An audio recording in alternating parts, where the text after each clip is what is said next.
Hello, welcome to math realize. आज हम लोग डिस्कस करने वाले हैं TIFR का 2024 का। ठीक है, 2024 का लीनियर अलजेब्रा का क्वेश्चन है ये। ठीक है, देखिए क्वेश्चन क्या बोल रहा है। कह रहे कि consider the real vector space of infinite sequences of real number. यानी हमारे पास क्या गिवन है, वेक्टर स्पेस गिवन है। ठीक है, किसका वेक्टर स्पेस गिवन है, infinite sequences of real number. यानी ये मेरे पास एक वेक्टर स्पेस गिवन है S। ठीक है, अब कह रहे हैं कि ये S है, ये अपने अंदर क्या कंटेन कर रहा है, A0 A1 A2 and so on to. ठीक है, और ये जो A0 A1 A2 है, ये सब है जो भी है। ठीक है, ये मेरे पास क्या है, इनफाइनाइट सीक्वेंसेस हैं। ठीक है, ये मेरे पास क्या है, इनफाइनाइट सीक्वेंसेस हैं। ठीक है, तो ये मेरे पास एक वेक्टर स्पेस गिवन है। आगे कह रहा है कि लेट W है वो मेरे पास सब स्पेस है S का, कंसिस्टिंग ऑफ ऑल सीक्वेंसेस। कह रहा है कि W है वो इस S का सब स्पेस गिवन है, और कह रहा है कि वो ये सारी सीक्वेंसेस अपने अंदर कंटेन कर रहा है। किस तरीके से, कह रहा है कि विच सेटिस्फाई, वो सीक्वेंस अपने अंदर कंटेन कर रहा है जो इसको सेटिस्फाई कर रही है। ठीक है, यानी गिवन क्या क्या है, देखो सबसे पहले तो ऐसे एक वेक्टर स्पेस गिवन है जो सारी इनफाइनाइट सीक्वेंसेस को कंटेन कर रहा है। W मुझे क्या गिवन है, W सब स्पेस गिवन है जो मेरे पास A0 A1 and so on to AN and so on to. ठीक है, ये क्या कंटेन कर रहा है अपने अंदर, ये सारे सीक्वेंसेस कंटेन कर रहा है सच दैट, किस तरीके से कि A के प्लस में 2 है वो मेरा क्या आएगा, 2 ऑफ A के प्लस में 1 and plus A of K। यानी जो भी मेरे पास सीक्वेंसेस इस सिचुएशन को सेटिस्फाई कर रही है, इस कंडीशन को सेटिस्फाई कर रही है, वो सिर्फ W उनको कंटेन कर रहा है। ठीक है, तो अब देखो यहाँ से क्या करना है। सबसे पहले हम क्या करते हैं, K की वैल्यू 0 पुट करते हैं। ठीक है, K की वैल्यू जब हमने 0 पुट की तो उस केस में मेरे पास देखो ये जो कंडीशन गिवन है, यहाँ से मेरे पास क्या बनेगा, K की जब मैं 0 वैल्यू पुट करूँगी तो उसके लिए क्या आएगा, देखो A ऑफ K को मैंने क्या पुट किया है, 0 है ना, तो ये क्या आएगा, 2 बच जाएगा इधर, is equals to 2 of K को क्या पुट किया है, 0, तो A1 बच जाएगा, प्लस में K को क्या पुट किया है, 0। इसका मतलब यहाँ से A2 मेरे पास क्या आ गया, 2 ऑफ A1 प्लस में A0 के इक्वल। ये जब कब था, जब K मेरा क्या था, 0 के इक्वल था। ठीक है, अब हम क्या पुट करते हैं, K जब मेरा 1 के इक्वल है तो उस केस में क्या आएगा, देखो K को जब मैं 1 पुट करूँगी तो ये आएगा A of 3 is equals to 2 of A of क्या आएगा, 2 आएगा, प्लस में A ऑफ 1 आएगा।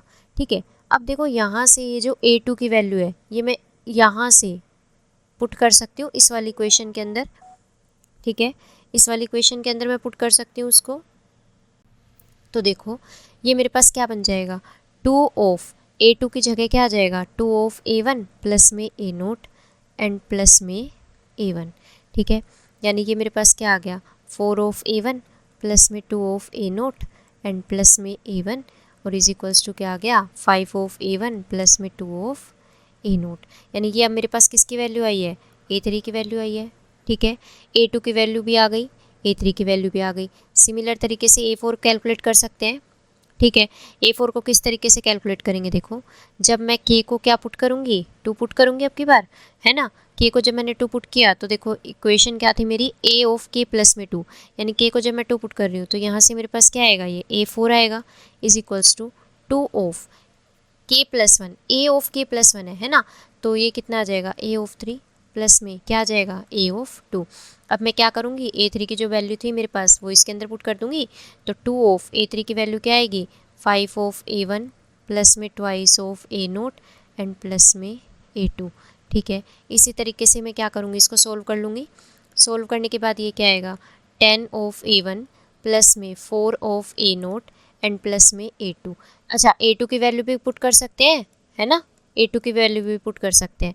तो A2 की वैल्यू क्या थी हमारे पास, देखो A2 की वैल्यू थी ये 2 ऑफ A1 प्लस में A0, तो यहाँ पे पुट कर देंगे तो ये क्या आएगा, 2 ऑफ A1 प्लस में A0।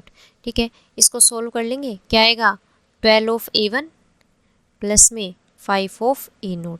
यानी हम क्या ऑब्जर्व करते जा रहे हैं, देखो यहाँ से अगर मैं A2 की बात करती हूँ, है ना, अगर मैंने क्या किया, A2 को देखा तो A2 भी मेरा in terms of A1 and A0 आ रहा है। ठीक है, जब मैं A3 की बात की तो उसमें भी A1 एंड A0 की टर्म्स में आ रहा है, ठीक है। फिर जब मैं A4 पे गई तो उसमें भी A1 एंड A0 की टर्म्स में आ रहा है। इसका मतलब क्या हुआ कि मेरे जितने भी आगे आएंगे, मतलब A5 A6 and so on to, जितने भी बनेंगे, जितने भी सीक्वेंसेस मेरे पास हैं, ठीक है, वो मेरे पास क्या आ रही है, इनकी टर्म्स में आएगी, A1 एंड A0 की टर्म्स में। तो देखो जो मेरा W सब स्पेस बनेगा वो मेरा किस टाइप का बनेगा, देखो यहाँ से मैंने W निकाला, ठीक है, W क्या होएगा, A0 A1। अब A2 की जगह मैं क्या पुट करूँगी, A2 की क्या वैल्यू आई थी मेरे पास, 2 ऑफ A1 प्लस में A0, तो यहाँ पे रख देंगे 2 ऑफ A1 प्लस में A0, ठीक है। फिर A3 की वैल्यू क्या आई थी, 5 ऑफ A1 प्लस में 2 of A0, then 5 of A1 plus में 2 of A0 and so on, ठीक है। इसका मतलब क्या हुआ, W ये सारी सीक्वेंसेस अपने अंदर कंटेन कर रहा है, ये अलग अलग है ना, यानी सबसे पहले मेरे पास A0 है, फिर A1 है, फिर ये तीसरी है, ये है, फिर फोर्थ ये है। तो हम क्या ऑब्जर्व कर पा रहे हैं कि जो पूरा सब स्पेस है वो A0 एंड A1 के ऊपर डिपेंड कर गया है ना, यानी ये A0 एंड A1 से ही पूरा जनरेट हो रहा है।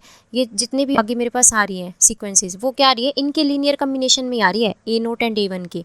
इसका मतलब क्या हुआ कि A0 एंड A1 मेरे पास क्या काम कर गई, W की बेसिस का काम कर गई, है ना। ये मेरे पास क्या हो गई, W की बेसिस हो गई, और बेसिस ही क्या बताती है, डायमेंशन बताती है। इसका मतलब डायमेंशन ऑफ W मेरे पास क्या हो जाएगा, 2 हो जाएगा। तो इस तरीके से हम लोग इसको सोल्व कर सकते हैं, ठीक है। तो डायमेंशन ऑफ W क्या आया, 2 आया, ठीक। तो इसका मतलब first C and D option गलत, सेकेंड करेक्ट ऑप्शन आ जाएगा, ठीक है। आई होप आपको समझ में आया होगा। Thank you very much.